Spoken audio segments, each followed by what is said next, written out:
Hello and welcome to another episode of the All About Value podcast. Trips. See how formal that was? I'm really proud of myself. Pull your bike in a wee bit. Pulling it in. You might have had a voice there. This is... Straighten it up. There you go. Is that it? Aye, that'll do. We're good. Right. Yeah, I never have it in the right angle. But can't even remember where I was going to go with that there. I know. You might have had a voice there. It's because the man behind the magic is being allowed to speak today. Letting me out my cage. I brought him out of his cage to speak. He's usually like waiting for me to unlock him, so it's good to have him on. But I did a podcast a couple of weeks ago, just solo, talking about how things are going, and I've had a couple of guests on since then. But I thought I would do another one and have Paul on, because Paul's obviously produced pretty much 90% of my podcasts, and I've mentioned them on several different podcasts as well. so it's about time, really. But we've got a few guests booked for the next few weeks, and I just thought this would be a fun sort of episode. So how are we doing, Paul? I'm alright, mate. I feel like Darren's going to think I'm copying his gimmick. But you're not the only one. There's a few. Here, I knew you first, mate. Fuck him. There's a few. Seems to be the way. You're just cheating on you. Just plug your mic in. Mate, I must be one of the most mentioned people on Scottish podcasts. Like, everybody's always been, Paul was, and Paul said, and aye, so.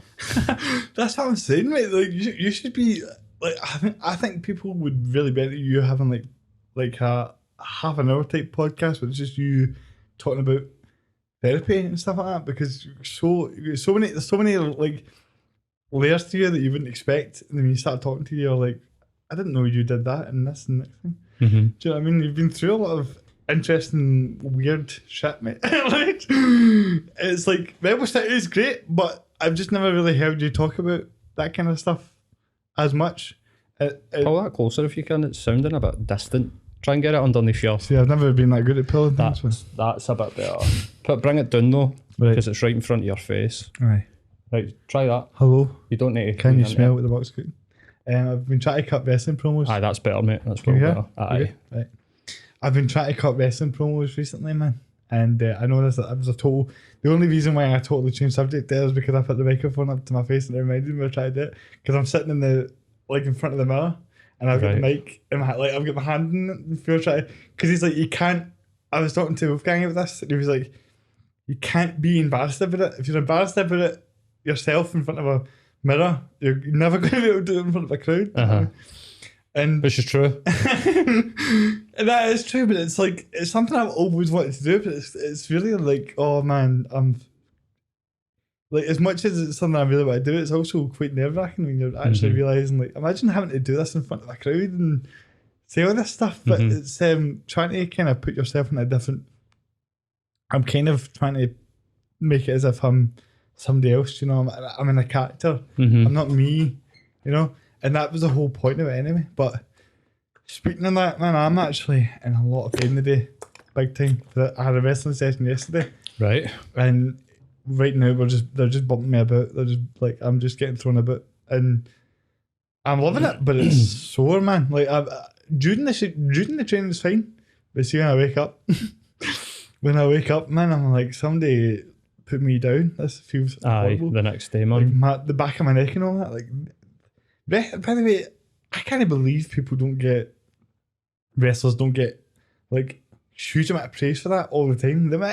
See the minute like damage you're taking every night they wrestle, man. It's crazy. It's absolutely mental. Aye, fuck that, man. And they're all actually also on.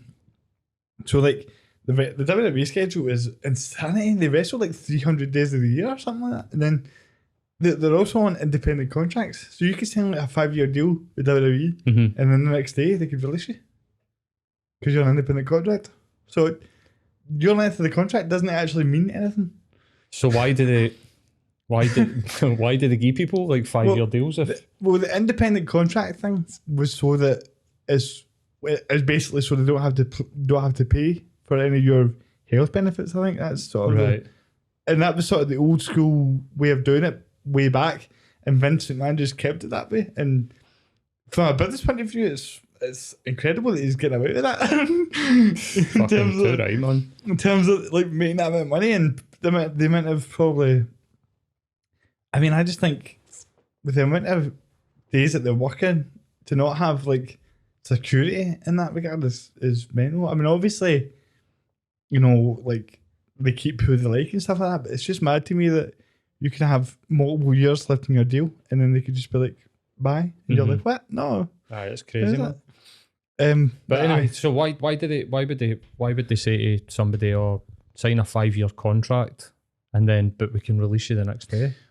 Well, I think it's just because they want to keep them from going to someone else. I think AEW even thinks that. I don't know if you heard AEW, but they're a new wrestling company in America that have been going about for a few years now that have got a TV deal and all that. Right. And a few of the big guys went there. Mm-hmm. So I think it's just a case of if somebody's really good, like if you've got like a top talent like a Roman Reigns or something like that, and you don't sign him at a long-term contract, he can just leave and go anywhere he wants. So it's, right, okay. It's more about keeping the guys that they want to keep and then also being able to just release whoever they don't. Aye, absolutely. But I just think that's kind of mental that that's still being allowed to happen. Aye, so that I take it the business is very much in favour of the company. Aye, exactly. They're making more money now than they ever have before, and nobody really watches the product as much. Like, do you know what I mean? So how does that work? Well, just out of the spot, the TV deals and the sponsorships and all that, like all the you know, I think they just have more revenue than they had back in the 90s, and they're a public traded company as well, so they get investors and all that. So they're making bank, and they've also got the Saudi Arabia shows, which they're making like apparently they make more money. They've made more money off of one Saudi Arabia show than they had of all the WrestleManias combined. Right, is that because they can charge so much money, or like, no? It's just because Saudi Arabia are paying them a shitload of money to have these shows, like $40 million or something. Right, like okay, so similar to like the UFC in that regard. Yeah, basically they went over. I remember they went over and they had like Goldberg versus the Undertaker and all that, and Triple H and Shawn Michaels coming back, and I was like, how are they doing this? It's because they just gave them so a big pile of cash, and they were like, and most man was like, yeah, sure, we'll sign a deal, and it's funny, like you see all these people talking about like human rights and how like that's not really. I don't think Saudi Arabia are setting the best example. Most definitely not. But I mean, you know, from a business point of view, you can't really criticize them too much. I mean, I'm wanting to be a wrestler, so I'm not going to sit and side with Superman. But it would be like, well, put it this way, it's almost the equivalent of, you know, WWE if they were out in the 30s, gone and holding events in Nazi Germany. I mean, it's on that level. It's a grim comparison. They behead people. Aye, it's not a nice place to be. And I think when you look at all the Ukraine stuff as well, like how everybody's very much behind all this, and I get that, and so am I. But it's just just to be clear. But I think that it's strange to me, and it shows how much the media dictates things, that everybody's so on board in the mainstream media and in just in general in supporting Ukraine. But when it comes to Saudi Arabia, the reason why nobody's talking about it is because they're not just paying WWE, they're paying for all sorts of things.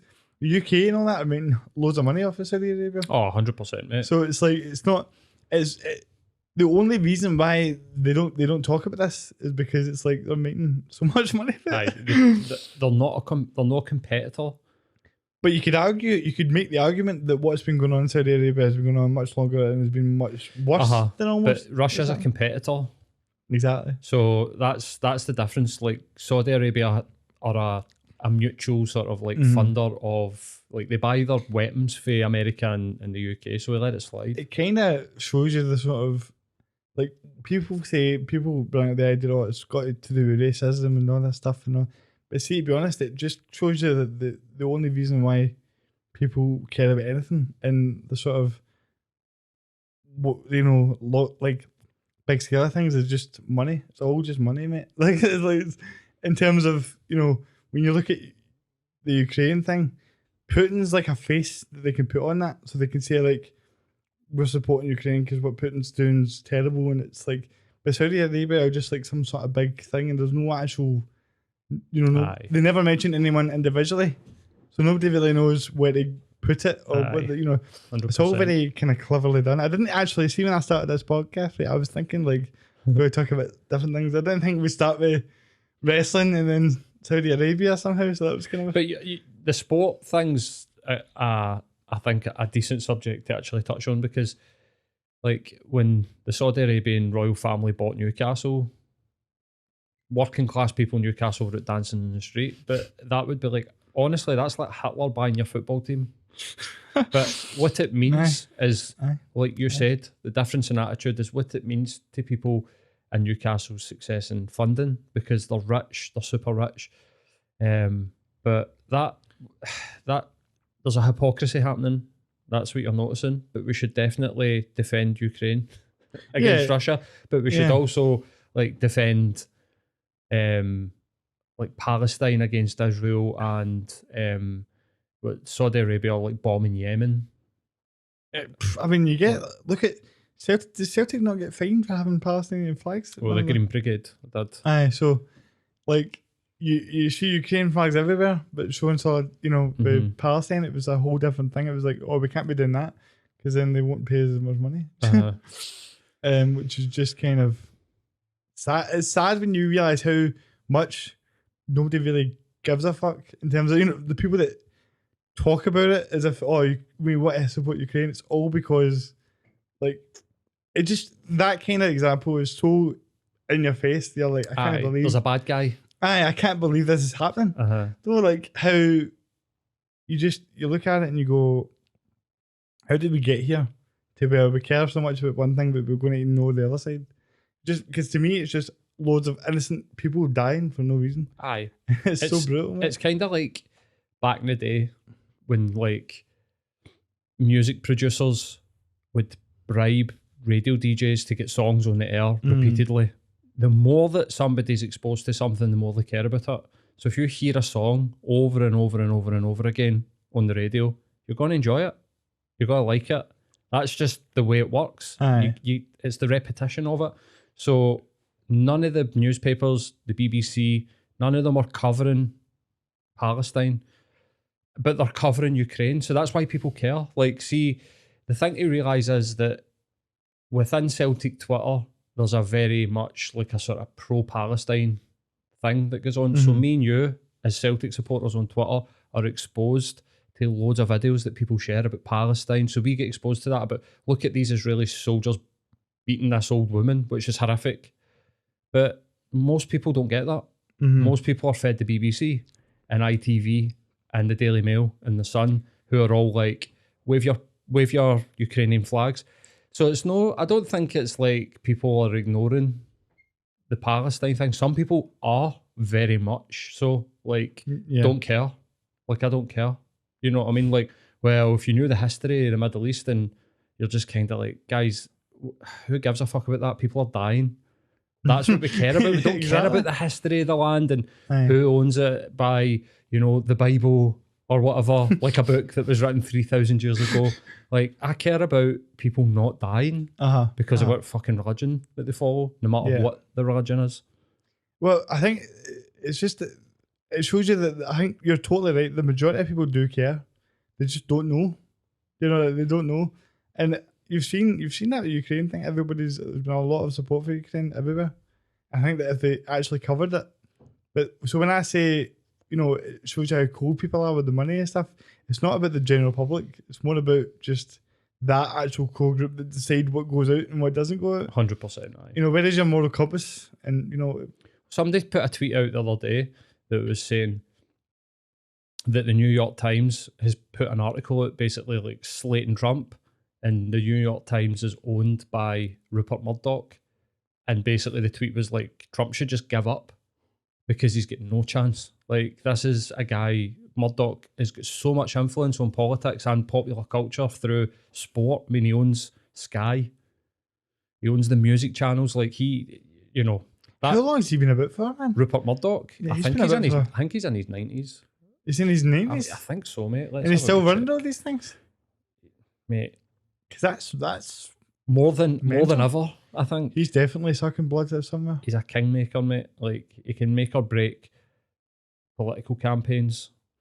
And because there's a lot of bad actual media reports about himself in terms of the general public. He's and Twitter and 91, stuff. mate. He was born in 1931.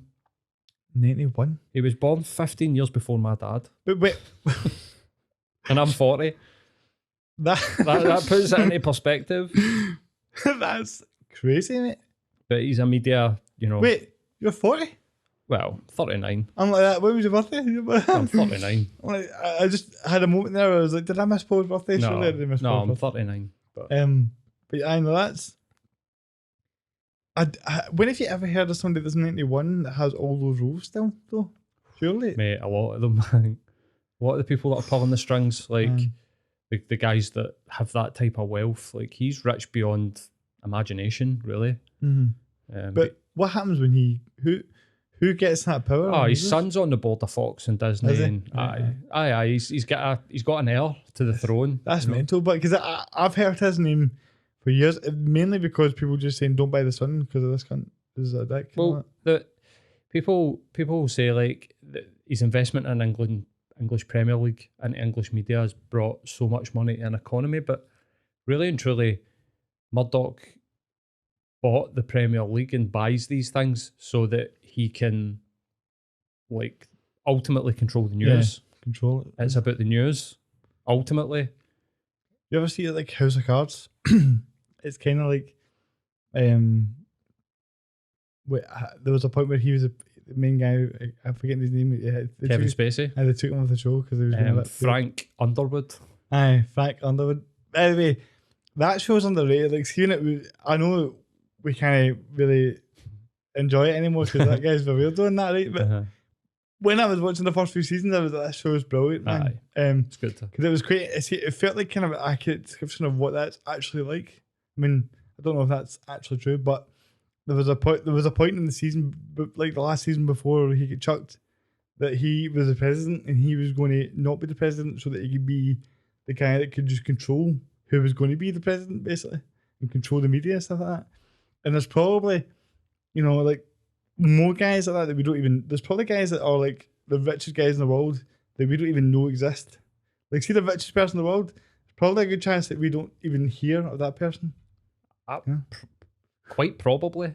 Like, yeah, Jeff Bezos is like the public richest guy. Aye, he's like the normal richest guy in the world. Like the guy that's like, there'll be people there that have got fortunes that, we probably know who they are. Aye. But we're not told how much money they've got. Mm-hmm. They'll be like 10th on the list. It's interesting because if I was that rich, that's exactly what I would do. I don't want people to know that. But like, I would just kind of go away. I think to have, and I mean this, I genuinely mean this, to have that amount of money, I think you need to be mentally unwell. Yeah. I don't think you can be like balanced and You're like probably not that nice a guy either. do the things that mean that you become a billionaire. Aye. Well, you need to probably do some pretty bad things. I genuinely think this, that anybody who wasn't like unwell in a sense would give it all back. Yeah. Would take enough for themselves and go, that's enough for me in my lifetime. I'm going to die with this money. And I'll give it all back. Yeah. Because there's no need for it. There's absolutely no need for it. Well, imagine having enough money for yourself, for your family and their family, and enough money to cure world hunger. And you don't do it. And you don't do it. And you decide instead you buy Twitter. Or worse, you build a rocket and try and go into space because that's not been done before. But we did it in the 60s. Fuck's sake, did we send a dog into space in the 50s? And Bezos and the likes, Branson, are coming back to Earth and giving out high fives to people that are paid to be there and be happy for them, as if they've somehow like had some sort of like great achievement. It's a weird thing. During that like a global pandemic as well, like global recession. Could you be any more tone deaf than that? Like, it's crazy. Dude, they said on like the first launch, any employee, now bearing in mind that a year before a guy had died of a heart attack due to stress in a Amazon warehouse. Right.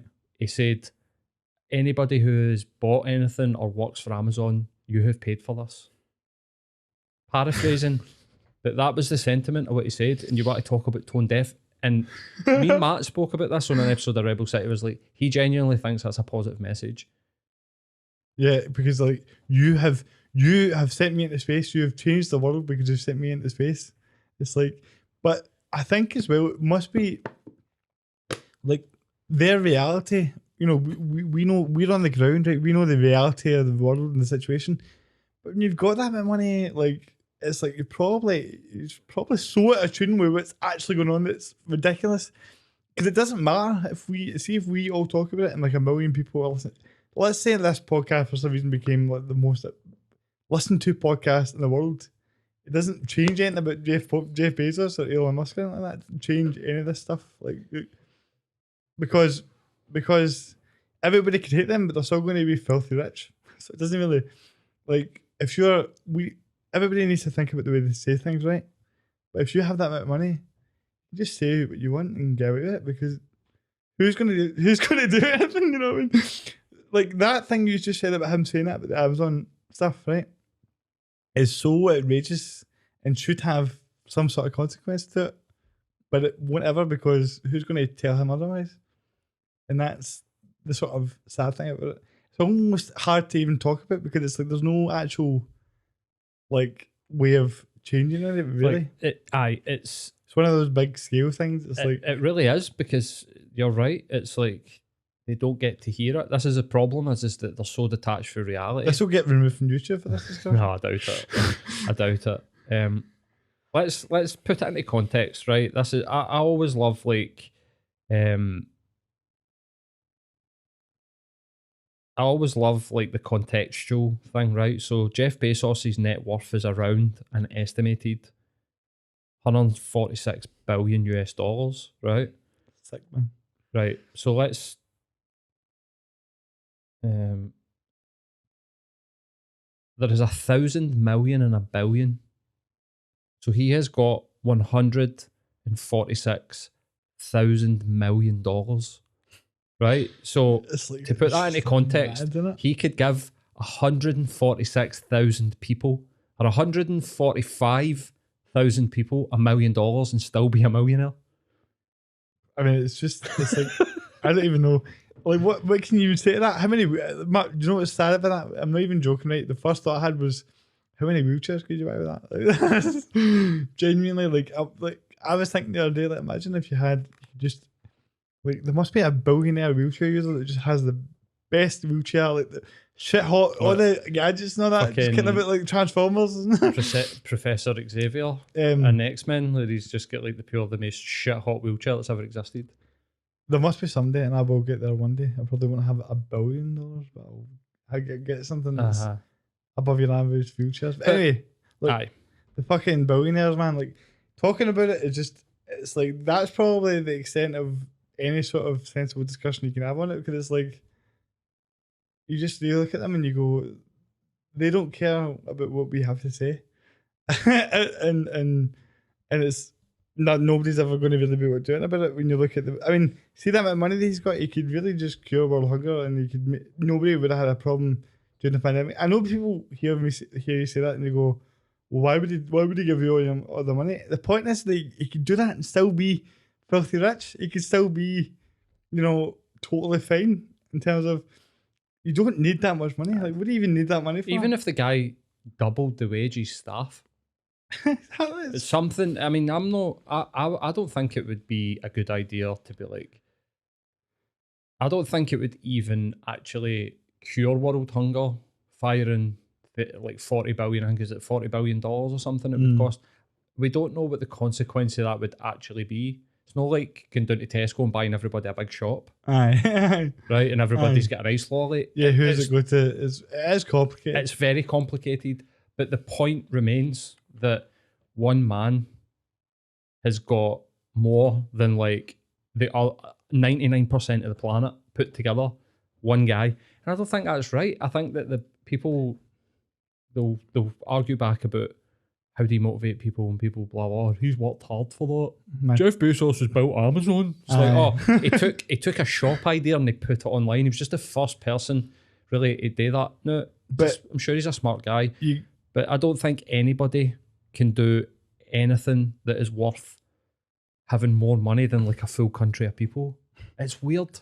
And it's weird that we fucking argue for it as well. It's like strange. It's basically the people that argue for it are the people that are like, what if I become a billionaire? What if I can be a billionaire? Like, but this is the thing, right? The fallacy is, if you work hard enough, you could be them. But it's not true. It's not true. There's like, out of every billionaire on the planet, I think one of them's self-made. The idea that you can go from working class to the billionaire to the elite class doesn't happen. No. Well, it doesn't happen. Zuckerberg, but Mark Zuckerberg, he went to an Ivy League school in America. Like he was at fucking whatever, Harvard or whatever fucking. He wasn't a poor guy. Jeff Bezos wasn't a poor guy. It's like his mum and dad gave him his first $2 million to start his company. You're like, right, okay. Elon Musk's granddad owned a fucking jewel mine in apartheid South Africa. Like, these people start with money and end up with all the money. Like, so the idea that I, who grew up in Carntyne in the East End of Glasgow, could infiltrate that class of people is nonsense. It doesn't happen. There might be one guy that you could be like, well, what about him? Okay, like maybe a crypto billionaire, like a guy that got lucky, but statistically it's not going to happen. But if we were able to like put politics aside, which I know is an impossible thing to do these days for some reason, but if you were able to look at that and go, everybody was able to sort of recognise that in the working class, we actually worked like together to try and change it. That would actually be something that could potentially be effective just because of numbers. But they're so good at being divisive, and billionaires become billionaires by not spending money. I mean, you look at Amazon, they're underpaying all their workers.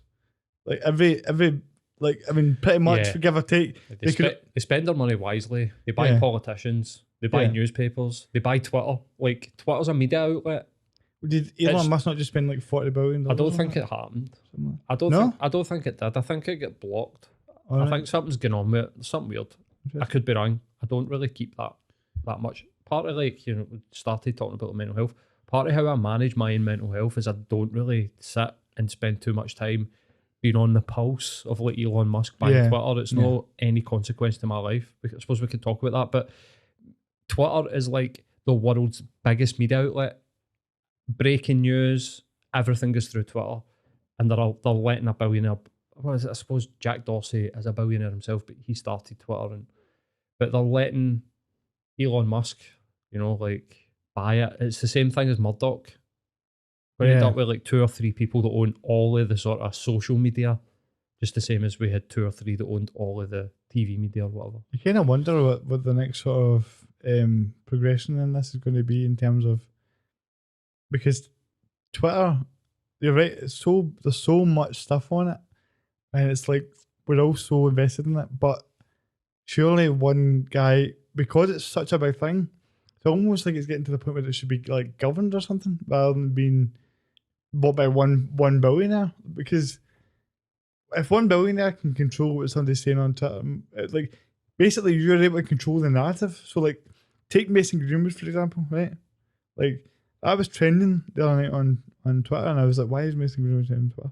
And it was a whole like list of people saying about how he's innocent and all this was made up and he's innocent and justice for Greenwood and all this. Mm-hmm. And you're like, wait a minute, did you hear that? Did you hear that video? Did you hear what he said? And I didn't. No, I didn't. Like, it was so obvious that this guy has 100% got some serious issues that he needs to be, he obviously, he's definitely guilty, is what I'm saying.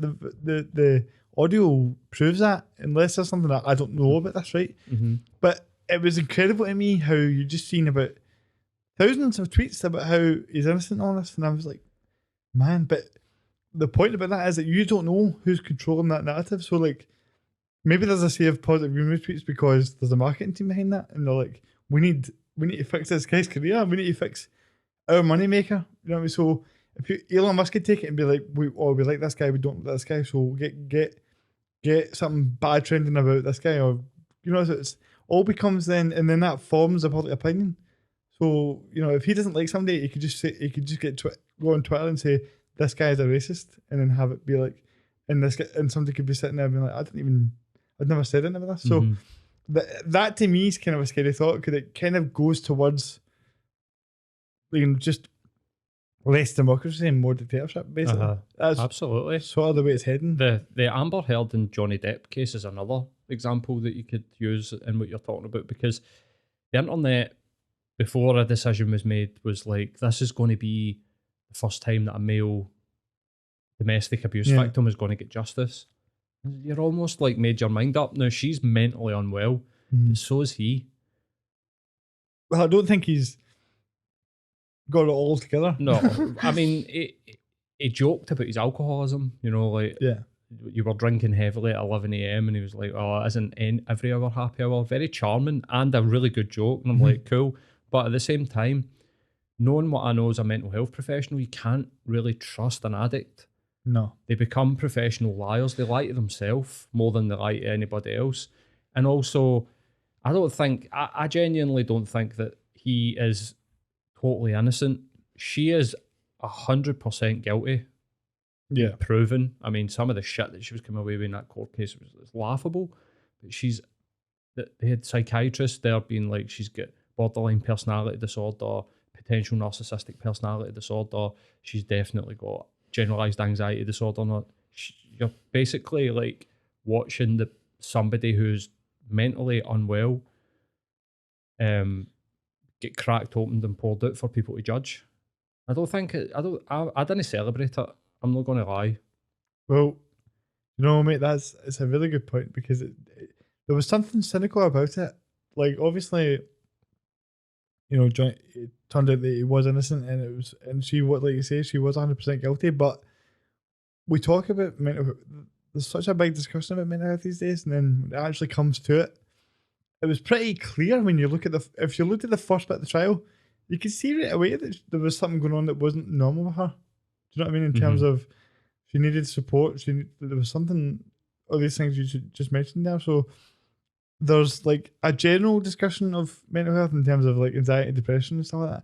But there's a bunch of different other things that can be going on with somebody. And she's still obviously, like, it's completely terrible what she was doing to Johnny Depp. We're not excusing that. We're just saying 100%. that why was it so publicized? Why was it always on my Twitter feed? And in terms of this kind of information, I feel like should be kept quiet in terms of what's going on, because he may have been, we don't know what was going on. Like, he could have been innocent, and then the public had already decided that she was guilty because of seeing it all. So it's I mean, you were asking earlier, like, what are the next incarnations of? I think, based on the popularity of what happened during that trial, we're probably going to see more of that shit. Yeah, we're going to see these like celebrity court cases just being. It'll just turn into a reality show, mate. It'll just turn into like that's what it really was, wasn't it? You do question you. It would be, see if we see like a big court case in the next like year or so that's like two famous people, and it's pure. If you see that again soon, you kind of question it a wee bit in terms of what is the actual real, what's the reality of this actual case here, and what we're doing here. But no, you make a great point. Like, you shouldn't. I don't think that there should be like an open case to kind of dig into somebody, and especially when they've got undiagnosed issues, if they've already discovered that.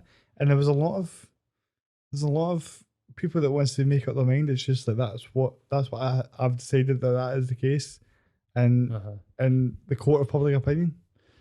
That's it, mate. The court of public opinion seems to be the only court that matters, like these days, and you see how that. But you wonder, like you say, you put somebody that has got these undiagnosed problems, right, and you put them in like some with Johnny Depp, who has all sorts of issues as well. It's always going to end in a bad sort of way. Because I remember listening to like Joe Rogan's podcast, right, and he was talking about Johnny Depp and how Johnny Depp had like loads of different houses all over the world, basically, and he was running out of money because he was just spending all the money on different houses and wine and all that. And just and wine. Well, he's like, there was like a 20-minute segment on the show talking about how chaotic Johnny Depp was. This was like a couple of years ago. So stuff like this was, in terms of you can't just leave people to run wild, and that's what it comes. That's what the mental health thing comes with it, though. I'm sure losing my train of thought when I'm talking, by the way, because it's absolutely fucking roasting me. Hyper in here. It's not usually this warm, but I am trying not to pure sweat talking to the camera. But I feel like we'll go on to some mental health stuff then, because I feel I wasn't really expecting the way that's went. But these are the kind of conversations that me and Paul seem to have all the time anyway. Like every time I talk to Paul, it's like we'll start off with something, and I'll be like, "How did we end up talking about kangaroos for half an hour?" I don't know. Kangaroos? I don't know how that happened. Just start every conversation. My brother said something to me recently, and he's like, "Anytime I talk to you, I never know how the conversation ends or how it's going to go."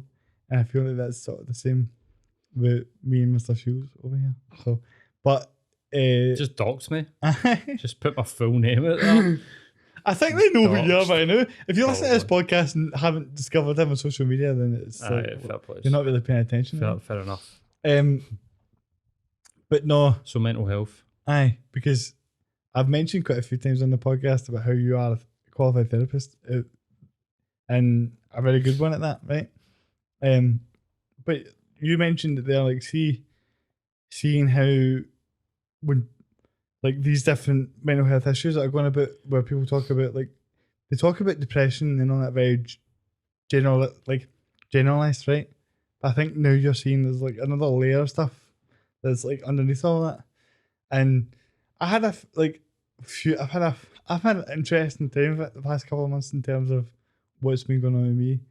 And I know that you know all about that personally in different crazy, ridiculous situations. But like one thing that I've noticed, right, and this is something I wanted to kind of ask you and talk about, because obviously I think there's so many people that have podcasts that talk about mental health these days, right? And I think that I love talking about it. I think it's helpful. It helps me hearing people talk about it.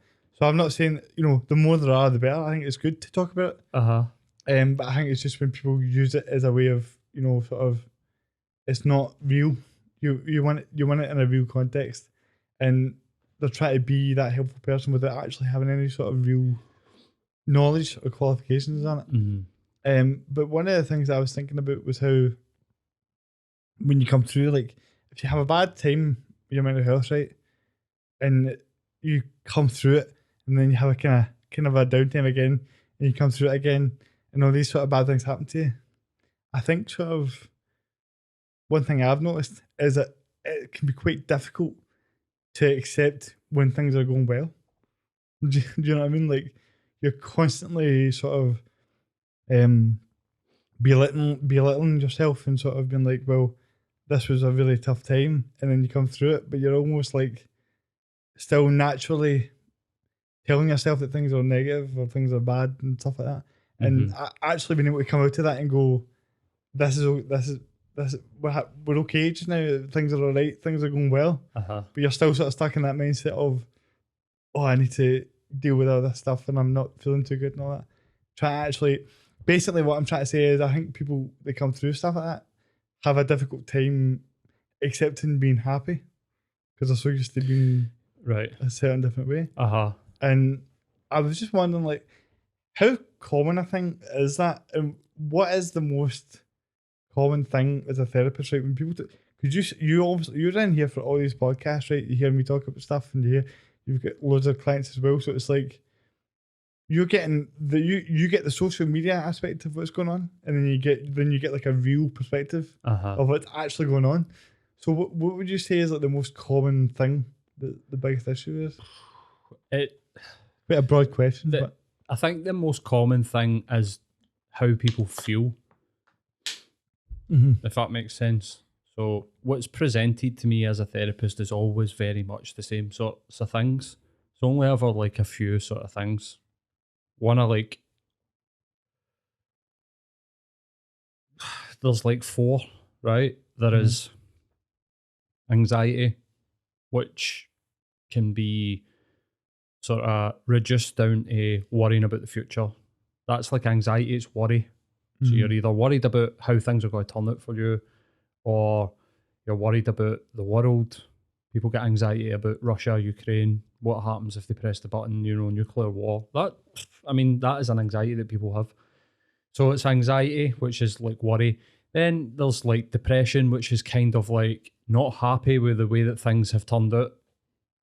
When a couple of things to say about depression, I don't know why I made a fart sound there, but it tends to fall into a couple of categories. One is the imagination of the person's life, so how they see their life going, isn't met with the reality that's sort of like how it presents itself.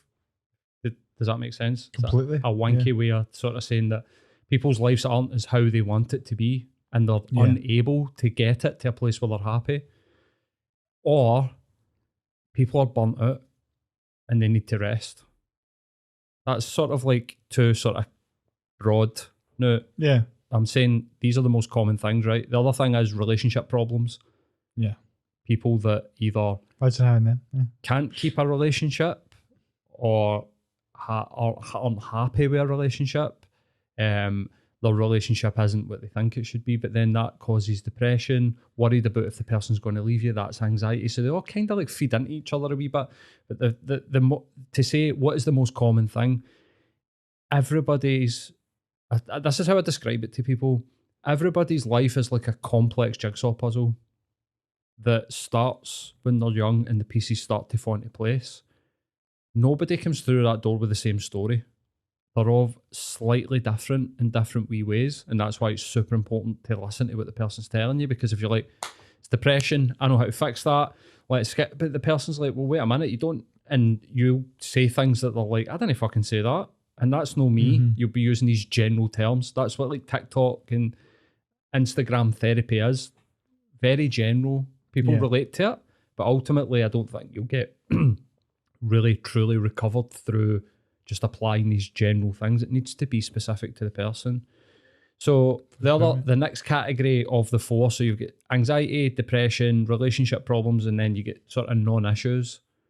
So that's a really shit way of saying like you should just feel the way that you feel, and that's like grief. Somebody dies, you get dumped, you lose a relationship. You need to go through these emotions, you need to feel them, and usually feel it, kind of. And usually what people are telling themselves is like, I shouldn't feel like this, I should be happy, be positive, and it's like, but your partner of 10 years has just left you. What kind of like sociopath are you that that's that kind of toxic 100%, it's like 100%. It's a lot of like this whole notion that you should never be sad is kind of mental. Why not? But to get back to the sort of question, the emotions that people present, I'm feeling like this, I'm feeling sad, I'm feeling depressed, I'm feeling anxious, I'm feeling worried, I'm feeling panicky, I'm feeling inadequate, I'm angry, I'm resentful. They're the same, which is amazing because it gives you like something to grab onto and like hold on to. But the actual complex picture that sits behind the emotions is always different in tiny wee different ways. So the reason why I think that mental health podcasts kind of fail to hit the nail on the head is because it can't really help people in a general way. It needs to be specific. Because like you said, you told me why it's difficult. You're like, when I'm down, but see when I'm up, I berate myself. I think that also, if I'm putting my therapist hat on, I'd be saying to you, am I right in predicting that there's a fear of it going down again? Well, I mean, yeah, for sure. I mean, that was by the way, you just say that was a brilliant answer. Like, I think people will really appreciate that answer. That was because there's one thing in being a therapist, but I think actually communicating things that people can understand is like a big thing that people don't do very well these days. Do you know what I mean? And you seem to do that well, but that's the kind of key getting anywhere. Because there was like you're saying, it's almost like every experience that you go through sort of changes or kind of morphs the way that you think about things anyway. Like if you've been bullied or all these different things. 100%. And here's the one thing that I will say. I have never had anybody come through the door that can't tell me why they feel the way that they feel. If that makes sense? Yeah. They will maybe start off by saying like, I don't know. But see, once I start digging, it's so obvious. I'm like, right, I get it. There was I'm pretty sure, I can't remember who I was talking to this about, but there was that like study that was talking about how, you know, the kind of medication and stuff for depression, things like that. But there's always been a very sort of medical exact way of looking at that kind of thing. And now there's been more studies about the fact that the actual issues that come down to depression and things like that are emotion. It is how you feel, how you, like what is the thing that's making you feel this way, and how can we kind of go around it. People have different complex things, but what I'm saying is that I think 10, 20, 30 years ago, it was all about how can we medically treat this. And now, but I think now you're sort of seeing, obviously, of course, people need medical treatment at certain levels and stuff like that. But I mean, in general, like, there's a more of an understanding that there's a emotional feeling side to it that needs to be talked about. Yeah. Which I think is why you've seen such a big sort of increase. But one of the things you said there that was really interesting to me, and I wanted to kind of touch on, was when you were talking about how, you know, people's expectations of their lives and how that can cause depression because they've got this idea of what they wanted to do with themselves, and then maybe they haven't quite got there, or maybe they had to take a different direction. But do you think that actually, I mean, that totally makes sense to me, right? But when you're saying that, I almost feel like it's, you know, I think that social media and things like that, and movies and things like that kind of have a part to play in that, in the sense of, from like a young age, it's like, oh, what if he's a footballer? Or what, you know, what if, you know, I want to be, the whole kind of idea of like, young kids, like watching movies about princesses and kings and, you know what I mean? I want to be a princess. I want to be, you know, all these kind of things. Like from a very young age, the whole idea of life is that you want to be successful. You want to be on top of the world. You can be the biggest deal. You know what I mean? So we give, from a young age, you're sort of exposed to the idea of leading a sort of perfect life.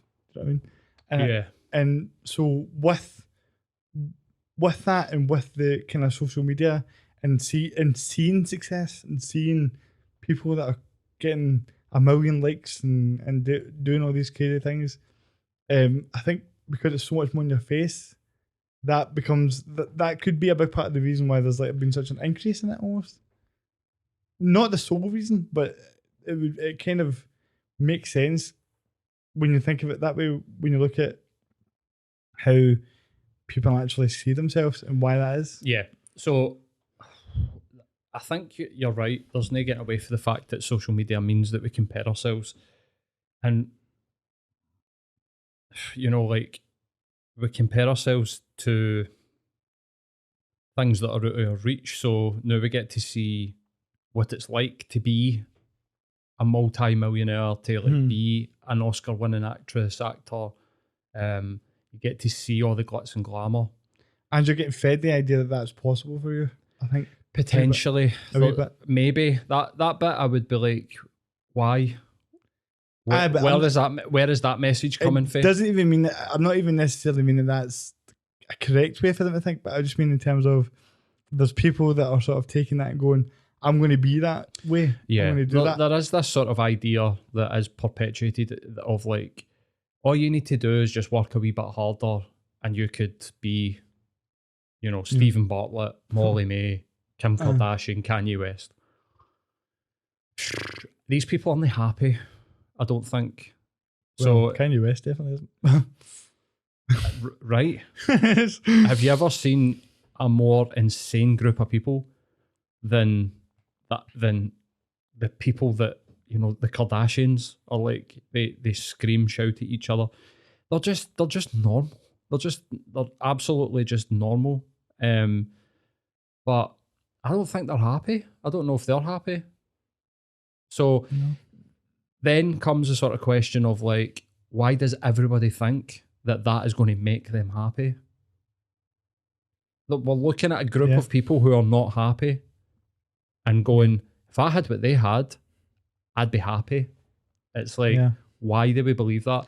And I'm right on board with you. Like, I believed that for so long that if I just get the next thing, I'll be happy. Mm-hmm. No, I didn't make it to in sort of like work or career. I didn't make it to that level, but I had a very, very good job. And I was making good money, and I owned a house, and I had, like I rented a flat out, and had a car, and so I was like, I had 2-3 holidays a year, go to Dubai, go to the Caribbean. So as far as like a guy that came from where I came from, which is like Carntine, like I had kind of done really well. That was the most unhappy moment in my life. So that realization for me was like a fucking slap to the face, like a reality check of like, fuck, none of this makes you happy. So why? Well, ultimately, I think when we look at what's going on in the world, they can then sell you that dream. So you'll be then buying the Yeezys, buying the Canadian Goose. Mm-hmm. We've got guys out there that are apprentice joiners that are addicted to gambling. And I think it's because they're trying to make that money so that they can go out and they can buy multiple bottles of vodka, have the VIP area, have the clothes, have the car, have the watch, blah, blah, blah. And these are the young guys that are fucking taking their own lives because they don't get it. So if that was ever a reason to gear up on that, to just give yourself a fucking break, and no put yourself into that space of being addicted to productivity or being addicted to achievement, because there might come a day where you can't achieve, such as you're sick, or something terrible. Terrible things happen to people. That's not like a way to make people scared, but just the reality is that you could have an accident, be paralysed for the neck down, and what you going to do? You're going to crumble, or just sit and hate the rest of your life. Like there's a different path than that. That capitalist, if I'll achieve my way through my life. That has been the sort of mainstream opinion in terms of making people sort of give them the idea that they can be in touch and distance of it, but not quite get it. And it's, I think as well, when you get people working, jobs all day, every day, and then they're like, I think a lot of people are like, well, why can't I be on a beach, and have loads of money? I think for the first thing that comes into security, for a lot of people, obviously money matters a lot in terms of having security for your life. So how much do you need? Exactly. That's a conversation that I have with people a lot, where it's like your fight or flight, right?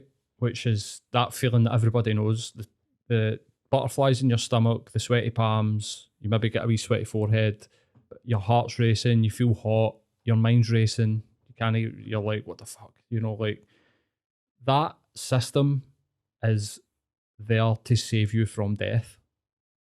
That's how it was evolved through millions of years with humans. But our descendants, ultimately, this system was used so that when they had to run, they fucking ran.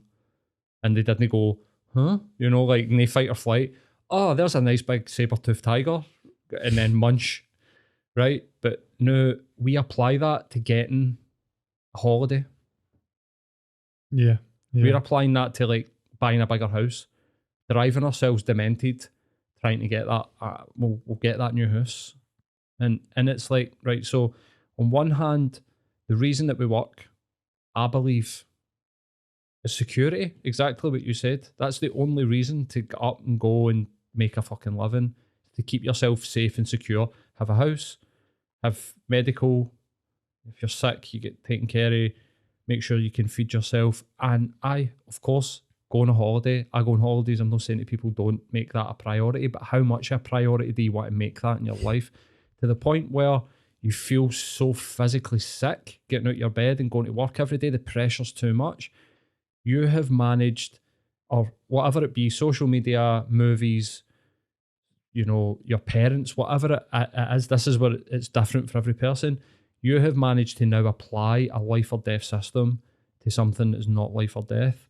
So it's about saying to the person, how much money do you need to be secure? See, everything over and above that, it's a bonus. It should be, and You're articulating everything really well, mate. Like I think there's people that have points they want to make about this stuff, but they don't know how to put it into actual words. So it's quite rare that you're able to actually be a really good therapist, but also actually be able to speak in a mic and make sense. Because a lot of people, you can't really understand what they mean when they say these things. They've been so sort of vague and sort of like big picture about it that it's like you can't really get to it. Well, but you even hear people with podcasts that will recommend get up early, go to the gym, that'll fix you, improve your body. And I'm like, that's true. We need to move, right? So, but you can have the same issue. You can have the same issue with that as you could have with 100%, mate. vanity. You know, it's 100%. It's never good enough. Uh-huh. If you're not good enough, why you're would never going to feel it. Why? Yeah. Mm-hmm. You're never going to feel it. If the self-defeating belief, which is another arm of the ever shifting landscape of what people present, everybody's self-defeating beliefs are way different to everybody else's. There's probably about 25 of them that you could sort of be like, right, but they all sort of slot in very differently. My own self-defeating beliefs was, I'm never good enough.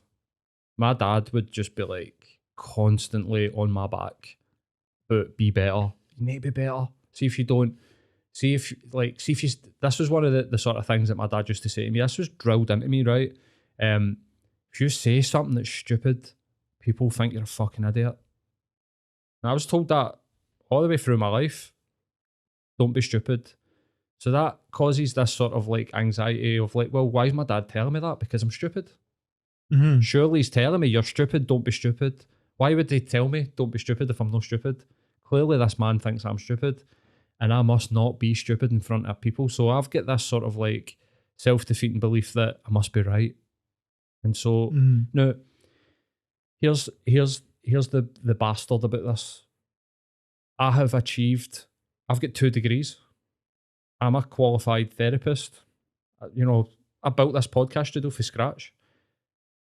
I have profited for that idea, but it's not served me. That like none of that really matters because I'm always like, don't be stupid. I'm not good enough. I need to be better.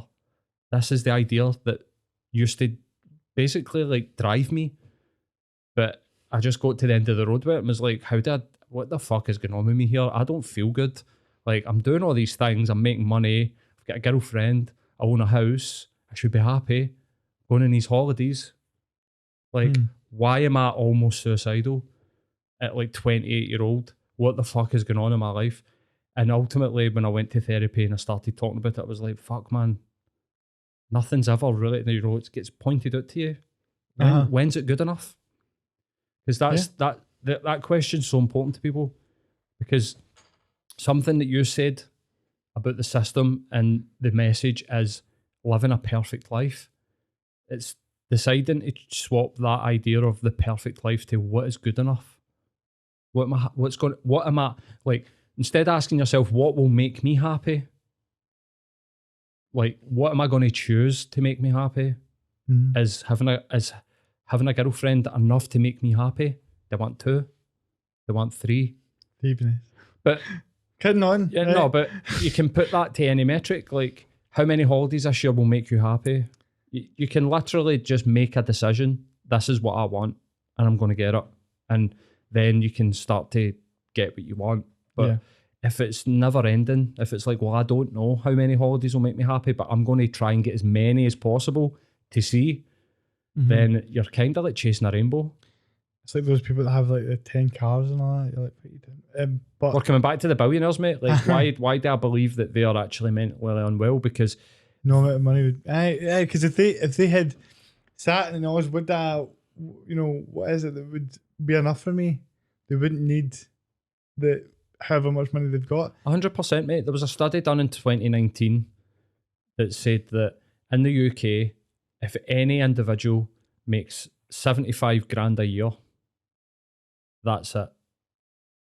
As far as like the security and the happiness that having money and having property and having things can supply, that's it. That's the ceiling. Once you hit that, so if you've got a partner, it's 140 grand a year, mate. That's a lot of fucking money. Once you hit that ceiling, every pound that you make over and above that becomes a net detractor. because it's about chasing. You're now chasing something. You're like addicted maybe to making money, like more money, more money. Mm-hmm. You just got to ask yourself, like, how much is enough? And that question, like, what about your life is good enough? What job is good enough? What partner is good enough for you? Yeah. It's something that we don't ask ourselves. It's like you said earlier, it's all chasing perfectionism. And the reason that I said that that's chasing rainbows is because nothing's perfect. There's always going to be something Something not wrong, quite. mate. It's really interesting because I think it comes to as well, like when you're talking about that, like acknowledging the fact that rather than being like, this will make me happy, you can actually be in control of the situation. Like, what are you actually in control of? And the idea of like constantly chasing, because there's so many stories of people that chase something and they get it and they don't feel any sort of happiness from it. And it's like, I think that's mainly because, and just talking from my own experiences, like you need to be enjoying the journey. If you're not enjoying the journey, you're not going to enjoy the prize. That's it, 100%, mate. Can you imagine if, like, let's say that I was to say to you, like, imagine your ideal day and you were to be like, right, I got up and then go to the gym, or I go and do some wrestling, and then I do a podcast that I'm really happy with my performance in the podcast, and then I leave and I go and I meet a friend for dinner, and then I get home and I have an early night.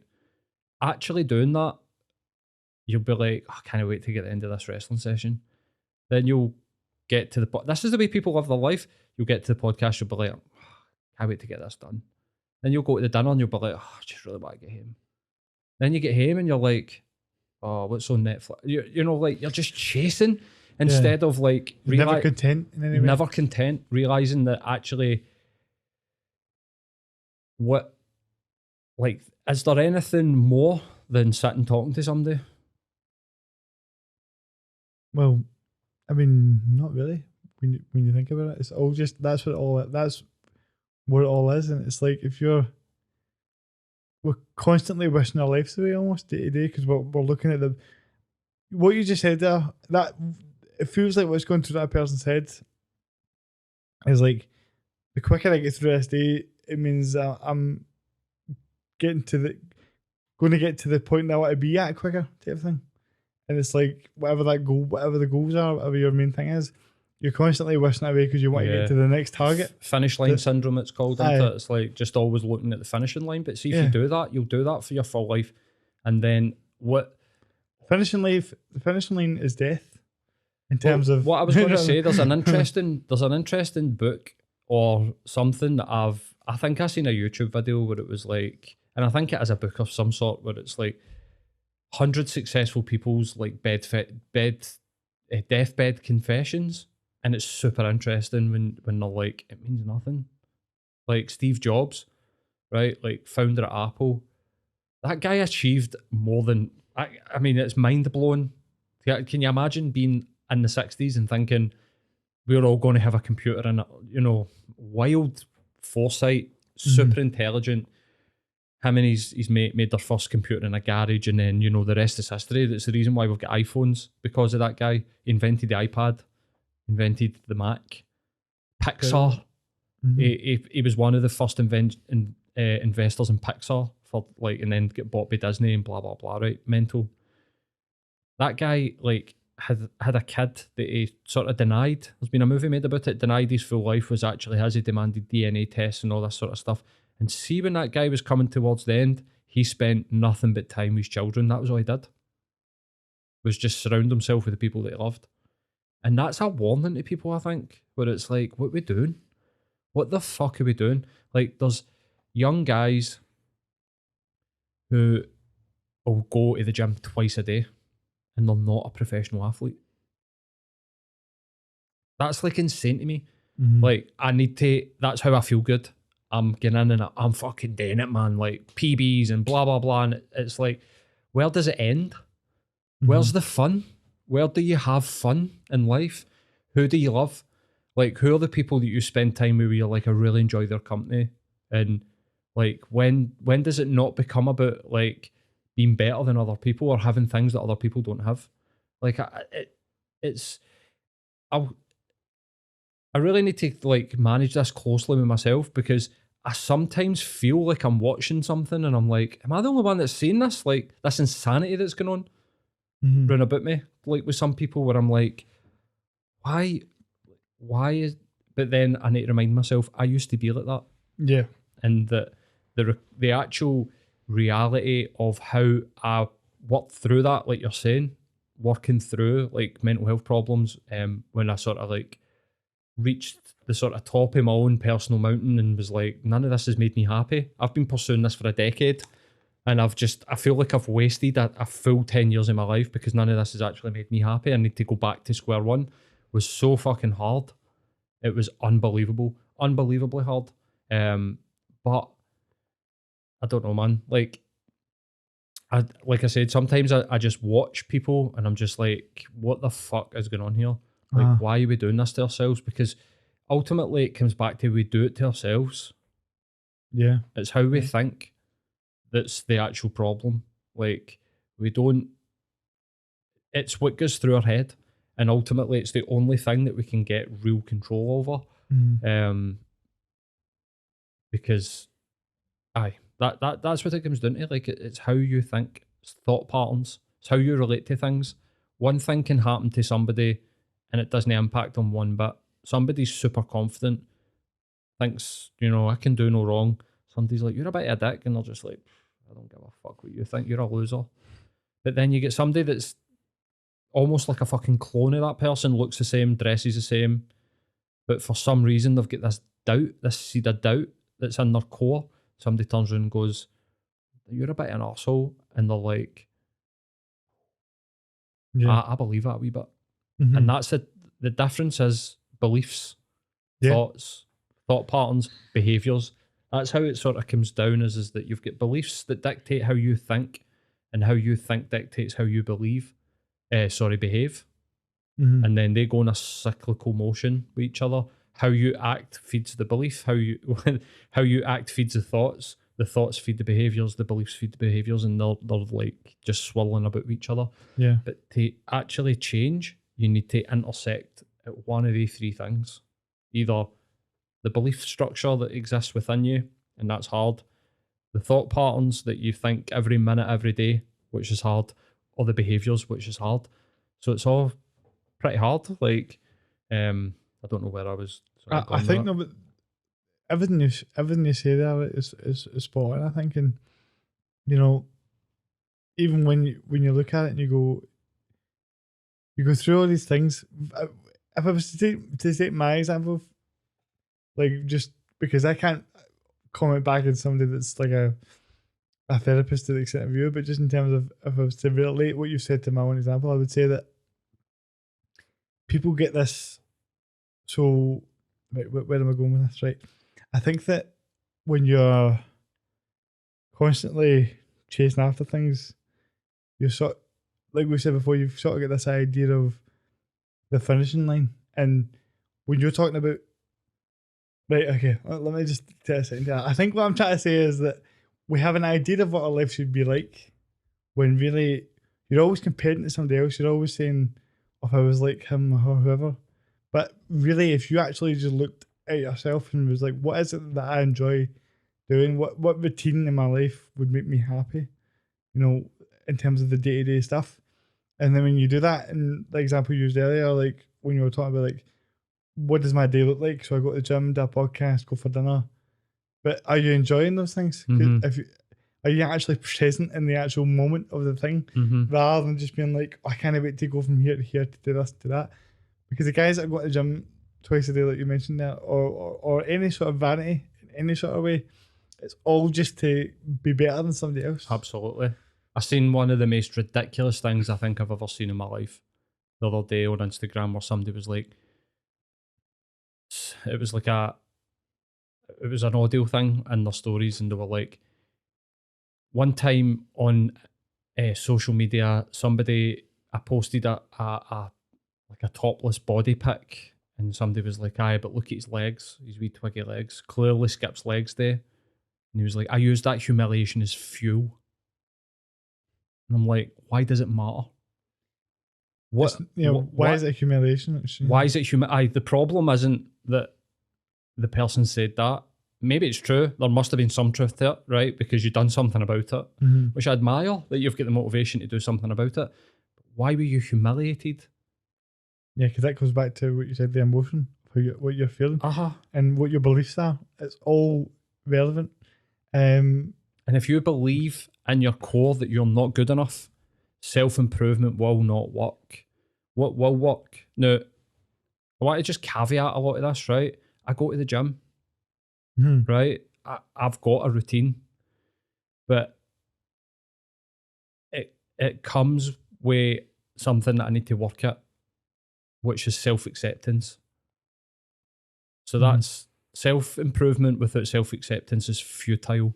What you need to do, or what I believe, right? And this is a semi-educated. I'm not any authority in mental health. Like I help people with their mental health. I use techniques that I've learned. Like, so take it for what it's worth, which is fuck all anybody really other than me. That if you accept where you are right now and decide that you want to improve, you will start to enjoy the improvement incremental. If you can't accept where you are, then you're already looking at the finish line. If I have a better body, I will be happier or whatever. That's that finish line thing. But the thing about this is, see, try to convince people to let go of that, because if we take that example of that guy that we were talking about, he get better legs. He got what he wanted. So tempted, man. I want to do it. Don't do it. No, but he get criticised on the internet. That had an emotion that created a fire in him. There was probably a worry of like, oh, these people are talking about me, and people are going to think, you know, they'll be thinking this and thinking that. You know, I wouldn't listen to anybody that slags anybody on the internet off anyway. But like that created a motivation that meant that he then focused on training legs. Right, he said that, and then he clearly improved his legs. So he's like, right, he gets that sense of achievement. But then what happens if somebody's like, oh, bro, what about your back? Or what happens when you lose your hair?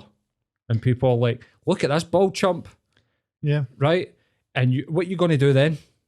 What is the options when... Because they can say that about you and you've got a chiseled back. They could be wrong. 100%. You won't believe. Aye, 100%. So it's having security in yourself, like having that. It's so strange 100%. listening to you about, because it's like I feel like I've lived both those things. When I came out of school, I just went up. I was really I needed to get fit. I knew that for sure. But I literally just sat and got drunk and did all sorts of things without doing it. So I just went to school. I came out of school, went to the gym, and just went to the gym all the time, twice a day, every day for months. Like it was, and but every day it was like, fuck those bullies, man. Like see anyone that ever slagged me off, they're going to be so wrong because I'm going to have. Do you know what I mean? And it's like see when you've replaced that with like doing it for yourself and being like, I'm doing this because I enjoy it. I'm doing this because I feel good about it for me, not for anyone else. Aye, mate.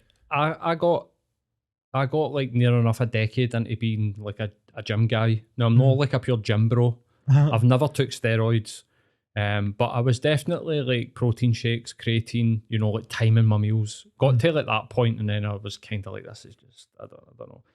But I would do, like, I got one time, so after like nearly 10 years, I stopped being able to motivate myself to go to the gym. I was just doing nothing. And it took for me to go, why did I start to go to the gym in the first place? And I took a deep dive. The reality is that when I was 21, my dad died of a heart attack. He was unhealthy. He was an unfit guy. And it wasn't a conscious decision, but I think part of the gym thing was like, I don't want to die at 55-year-old. Like, I want to live a longer life than that. So ultimately my gym routine is about like health and fitness. Now, at one point in time, I was doing 1,000 push-ups a day, and I was doing it with torn rotator cuffs. At one point, I ended up with tennis elbow. I could barely move my thumb because I was putting every day, like, you know, 10 sets of 100 push-ups, right? Probably not doing them right or whatever. So I think that's a sign that my goal of going to the gym has now shifted into something else other than being fit and healthy. Yeah. It's shifted. It became, like Uh-huh. you're saying, narcissistic. It became about aesthetic, and I was like, oh, I want a six pack, and I want this, and I want that. None of it ever made me happy though. Again, it just always kind of like became more. What's the next thing? I'll get stronger, do powerlifting. What's the next thing after 12 weeks? I'll do this in a new program. And what about this next online program buying like fucking PDFs at 50 quid a time? Or like guys like, I'm going to show you how to get jacked. And it's like, You know, I don't know, man. Like, see the happiest people I know, right? The happiest people I know are the people that can compliment other people and be happy for other people and their success. And I think that, like that, see, like everyday athlete gym, for example, right? See the guys there. I've been going there for a few years. See, whenever I go there, the energy in the place is always positive. It's always booming, and I think that's because you're surrounded by people that want to help each other and want to support each other. But like Yeah. all those coaches, right? They're all so like when they're doing a gym session, for example, like if somebody hits a BB or is working on something, they'll be going mental for them. They'll be praising them. They'll be buzzing for somebody having achieved something. They're buzzing for everybody, their friends' achievements, and it's not about competing with them. It's about just living a happy life and doing what they enjoy with the people they enjoy. Uh-huh. And I think that's. I think what you're explaining though, the exercise 100% helps people's mental health. Yeah, no, right? Yeah. But I think that the real thing that people get for that is the community. Mm-hmm. I don't think it's got really anything to do with like the PB.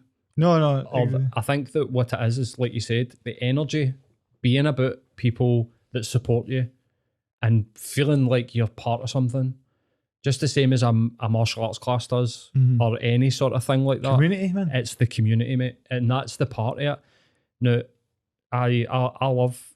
I've been in that gym with you and filmed and stuff, and you're right. The energy's insane in that fucking place. But I don't think the crux. Again, I think it adds to it. The fitness aspect it's to the it people, mate. adds to it. But the thing that's the real thing is the people, and that's where I come back to. Like, is there anything more to just like getting to know people and really relating to people, telling people about how you feel, and then being like, I feel the same thing, and you feeling like you're not alone in this world. I think that we've lost that we've lost sight of that. We don't really. Some people do really cherish it. I'm one of them. I love talking to people. I do it for a fucking living, right? But I think that as a society, you know, if we were going to go down that sort of like Instagram route, we've lost sight of the fact that it's not about you. Your life isn't really about you. Your life is about other people.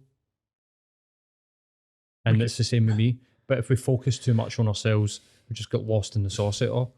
Aye. Mate, I've never actually heard anyone put it like that before, right? But it's brilliant because it's true. If you focus too much on yourself, you get too lost in the vanity of everything. You get too lost in the I need to be better than this guy. And I don't think all and every sense of competitiveness is bad. Not at all. But not at all. It needs to come from a healthy place. Aye. That's the issue. 100%. Like I'm not a big fan of some of the stuff that goes about the internet. One of the things it's always kicking about is like, don't compete with anybody else. Compete with you for yesterday. Why compete at all? Why are you competing with yourself? I need to be better than him yesterday. Who, you? Were you not happy with yourself yesterday? Like, I don't like that idea because it just perpetuates competition. Like, we're all in competition with each other. No, we're not. Like you said, the happiest people you know are the people that help other people.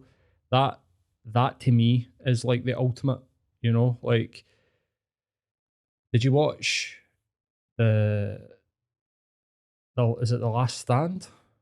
The Netflix documentary about the Chicago Bulls? I haven't watched it yet. I've been trying to though.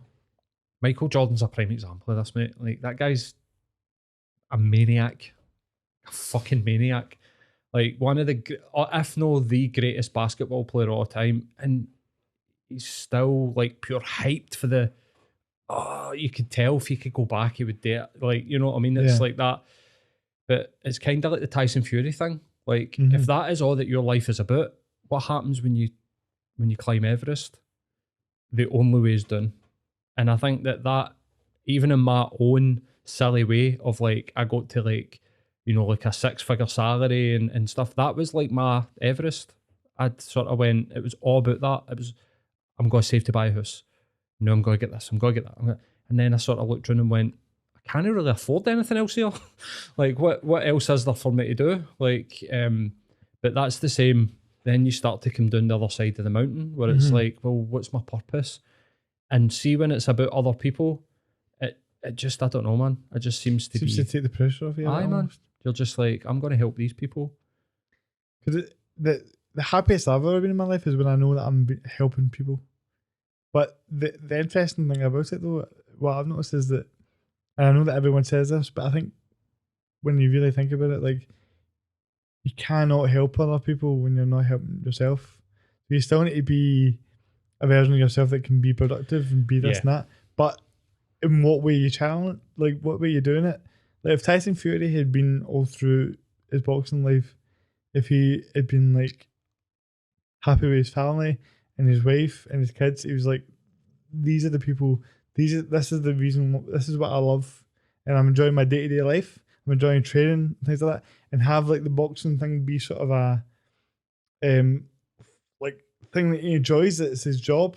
But it's like, if I go in this boxing fight, if I lose, my wife and kids are there and they're the thing that made me happy type of thing.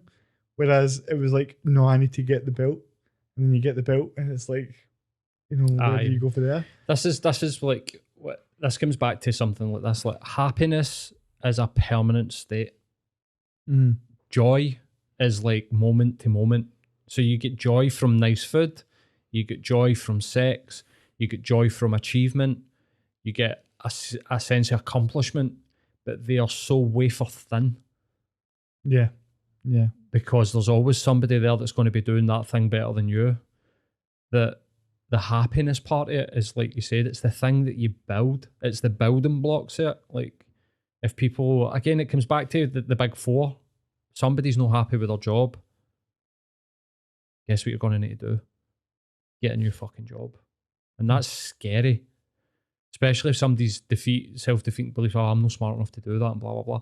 But then if you've got the wife and the kids and you're out shagging about, then you know what you're doing. Like, you need to, we chase these sort of like moments of sort of pleasure and joy, thinking that it will make us happy, when I think, for the work that I do with people and the education that I've had on this, is that happiness ultimately comes down to choosing to be happy with what you've got.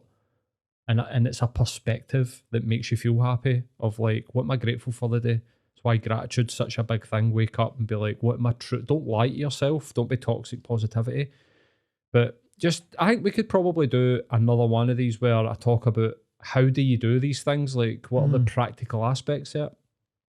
But this is like, you nailed it there, mate. You nailed it. My routine is, for me, I get up in the morning and I meditate and I do all these things, right? If you go on my social media, I barely fucking talk about it, which is an interesting thing, where it's like, because it's for me. I get up and I'll meditate. I'll do some movement. I'll either go to the gym, or I make sure that I get sufficient amount of steps in. I try not eat too badly. I don't restrict anything. I have chocolate. I have all the things that I love. I love chocolate. I love cakes. I love burgers. I like a kebab. Yeah. But I have it in moderation. And I also like stay in touch with how I'm feeling through journaling every day. And then I've got like my skill-based stuff, like I need to read. I want to read. I want to do that. I want to be, I want to be a good therapist. I need to practice that. I want to be making sure that I'm making enough money that I can eat, so that I'm not feeling worried about money. These are all things that I do for myself. But see, the other stuff, like the sessions with people, the way that I'm, like even just doing content, like I feel like, maybe this is me lying to myself a wee bit, but even me having the skill set so that you can have a podcast, I see that as an act of service, where I'm like, you know what? Absolutely. I'm helping Kieran get his message out there because, his intentions are good.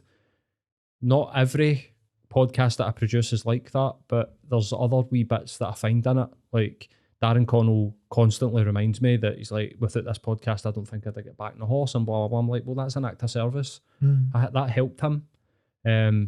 So these are the things that I do every day that keep me sort of on. Grounded. But then it's what do I do with that? You said that, like, where do you channel that now? If it's into like pointless bullshit work that I don't feel happy doing, like I did when I went to Virgin, then I think you're doing yourself a disservice. You know what I mean? Because the actual point of it is that you could be happy. You don't have to be miserable for the sake of it because you think this is what you're supposed to do. You can change things up. I mean, even I've came on this podcast and talked so much about down times that I felt like I was sitting here crying and all that, like, because I was hoping that was going to help people and stuff. But I still vividly remember times where I've been pure happy, like happy with my life and content. And I remember, it's been few and far between, but there has been a couple of points that I've been completely content with my life and enjoying every day. And I think and when I think back to it and I really think about it, I think that's because in those times that I was that content, it's because I was doing things for me and feeling good about the fact that I was doing things for me, and I had a lot of energy, and I was just, but I wasn't chasing it, and I wasn't chasing a job or a girlfriend or just any sort of thing that's not really to do with how I feel today. It's like checking in, acknowledging how you're feeling, and then going, these things that I do every day, the routine that I've got and the process that I've got and how I'm doing it and why I'm doing it, the actions I'm taking are making me feel good because they're for me. And but get caught in a sort of negative loop with stuff like that. Like you said, like your purpose, right? And you say it all the time, so you know what it is. You want, like, you've got, it could be short, long term. I don't know where it goes, but you're like, this sport has saved my life and I want this here for the next generation. The question comes, and this is a question I ask myself every day: what am I doing today that's getting me closer to that goal? And see if it's just one thing. That's all right. It doesn't need to be everything. If you're focused on that goal, how it's going to feel when you get to Celtic being like, we've got a power chair football team. Definitely going to cry at that. But you're going to feel so much pressure. Yeah. Whereas if you just say, I know that goal, what am I doing today? Or what am I going to do today? I'm getting enjoyment out of working towards it. It's not about purely getting it. It's the enjoyment of working towards it.